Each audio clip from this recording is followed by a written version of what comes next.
You do a high-profile morning show in an industry that traditionally stereotypes the place of the woman on the air.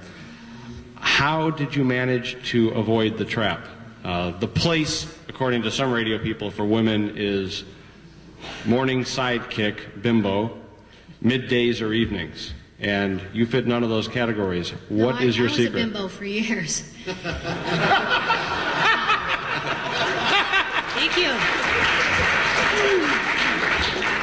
No, actually, I was the second banana for many years of my radio career. It has only been the last 3.5 that I've been on my own, and that was only after my partner didn't come to terms with management on a contract and left. So there I was, and of course, immediately the shuffle was to get another guy in there with me because, good God, she'll never do it alone.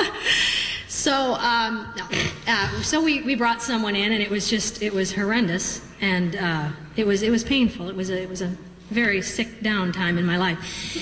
And he left after 6 weeks. We got rid of him, and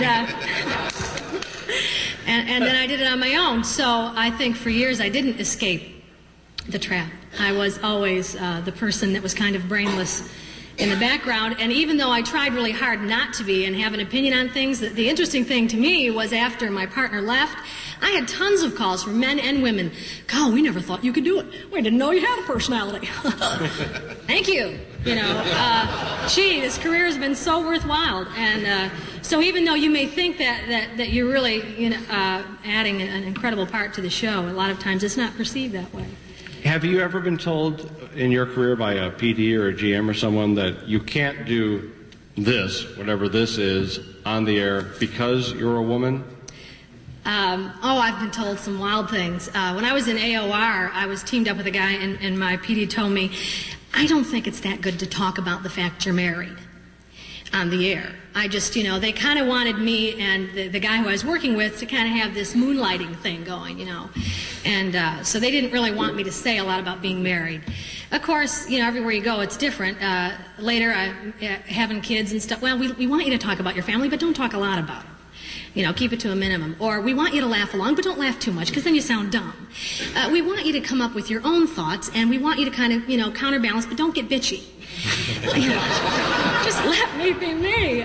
So, yeah. That's funny. That's the same instructions we gave you for this panel. Well, exactly.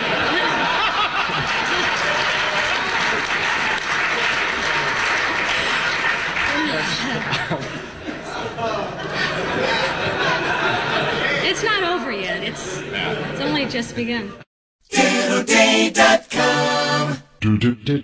Digital alignment part. Synchronize.